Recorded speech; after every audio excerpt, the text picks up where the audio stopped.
আপনি ওনার ওয়াইফ? জি। দেখেছেন কেন বলুন তো? আপনার হাজবেন্ড অসুস্থ আর আপনি বলতেছেন আমি ডেকেছি কেন? দেখুন ও অসুস্থ, বাবা চিকিৎসা সব খরচ দিয়েছে।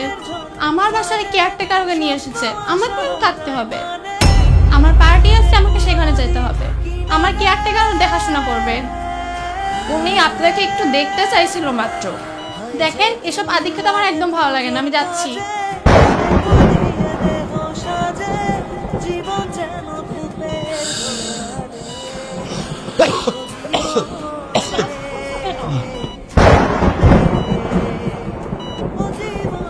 আমার হাতে আর সময় নেই গো। যেটুকু সময় আছে একটু কথা বলতে দাও। আমাকে তুমি মাফ করে দিই। কিচ্ছু হবে না তোমার, আমি আছি তো। যখন পাশে রাখার তখনই তো রাখতে পারিনি, তা না হলে আজ আমার এই অবস্থা হতো। বাই। ছেড়েই যাচ্ছ? অবশ্যই ছেড়ে যাবো না তো কি করব? মরবো তোমাকে বিয়ে করে? তোমার বাবার কি আছে?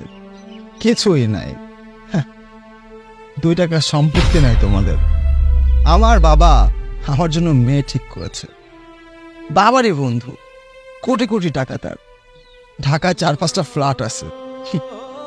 বিয়ের পর সব সম্পত্তি কার হবে জানো? আমার। আর তোমাকে বিয়ে করলে কি হবে? কিচ্ছু পাবো না।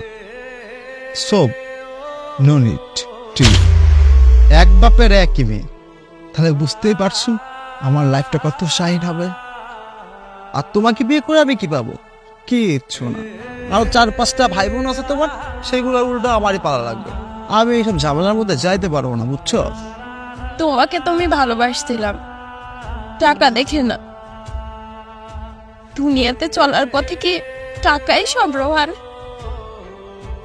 না, টাকা সব না, তবে দুনিয়াতে চলার পথে না টাকা লাগে। টাকা থাকলে সব দুঃখ কষ্ট ভুলা থাকা যায়। তুমি সেটা বুঝবা না, মাইয়া মানুষ, আবেগে চলো। যাই হোক, ভালো থাকো, বাই। ও হ্যাঁ, এক্সট্রিমলি সরি। আসলে আমি তোমাকে ভালোবাসিনি ব্যাপারটা এমন না, ভালোবাসছিলাম, বাট 3-4 বছর আগে তো একটু ছোট্ট ছিলাম, মানে ম্যাচিউর হয়েছিলাম না, তাই বুঝতে পারিনি।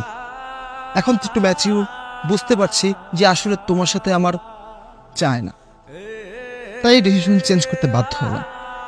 যাই হোক, ঠিক আছে, সরি, ভালো থেকো, টেক কেয়ার। ড্রাইভার চলো, গাড়ি স্টার্ট দাও।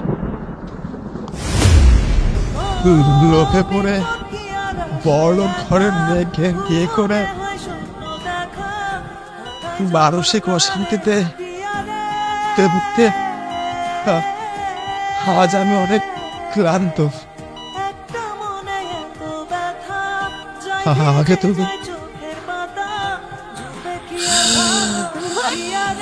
রোহান,